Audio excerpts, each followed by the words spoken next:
New reaction to the Virginia top court's decision rejecting a redrawn congressional map approved by 1.6 million of the state's voters.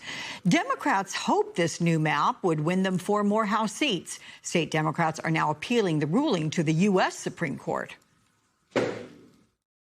We gave it to the people. We said to the people, what do you want to do? And they told us they wanted mid-decade redistricting. That's a problem that the judiciary, an activist judiciary, decides in a 4-3 decision that they know better than not just 2 general assemblies in Virginia, but the people of Virginia as well. We cannot sit back and be victims of this. We have to push forward this November. If other states can do it, they should do it, other blue states. And then we should look at 2028 and see what we can do ahead of that election too.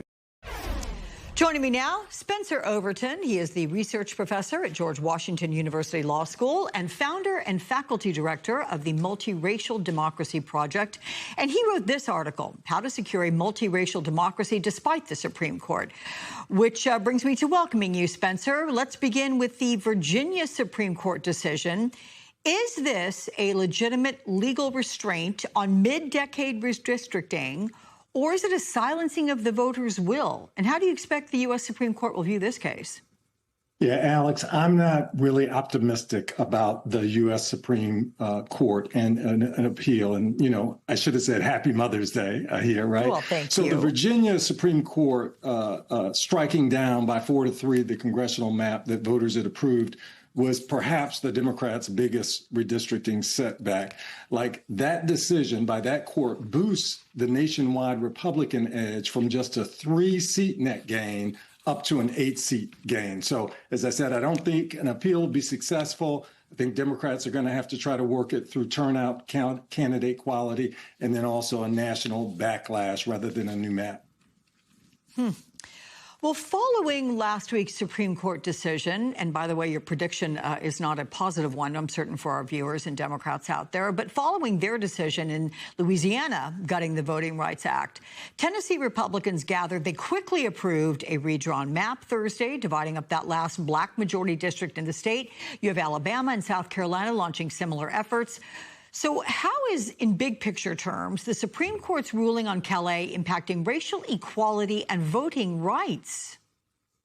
Yeah, Alex, you know, the Supreme Court did not just decide one Louisiana map in gutting the Voting Rights Act. It really added fuel to the gerrymandering fire.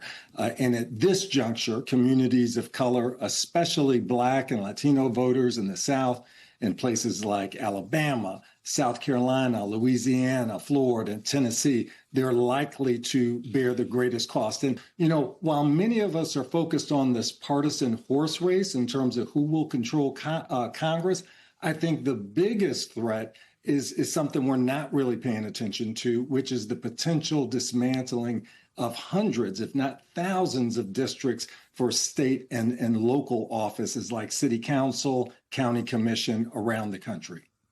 So overall, Spencer, is this an effort to ensure that the U.S. upholds a multiracial representative government, or is it partisan power moves just playing out?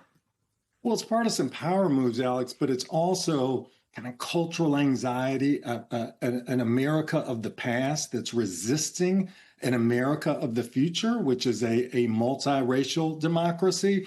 It's politicians choosing voters rather than voters choosing politicians. That is a sobering thought right there, in addition to what you have already written, which is even if Congress revamps the Voting Rights Act, a majority of the court can weaken those protections again, which raises a harder question. How do we secure a multiracial democracy when representation depends on a court that is openly hostile to voting rights? Do you have a solution to that? I do. And actually, one of my mentors, Lani Guinier, was a major champion of this. The problem is the system we inherited from Great Britain 250 years ago, this kind of gerrymandered winner-take-all districting system. We could do a different way that many democracies in the world do, proportional representation here.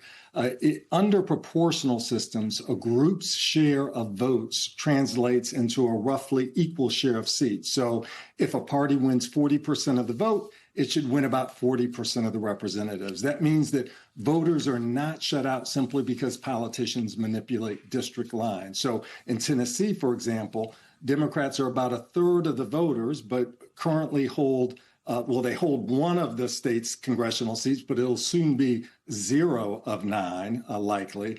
And under proportional representation, they could expect to elect about 3 of the 9 members. Now, the reverse would also apply in Massachusetts, where Republicans receive substantial support, but there's no Republican congressional representation. Gotta say, what you put out there falls into the parameters of common sense and fairness. We'll see if that comes true at some point. Meantime, thank you, Spencer Overton. Glad to have you on the show.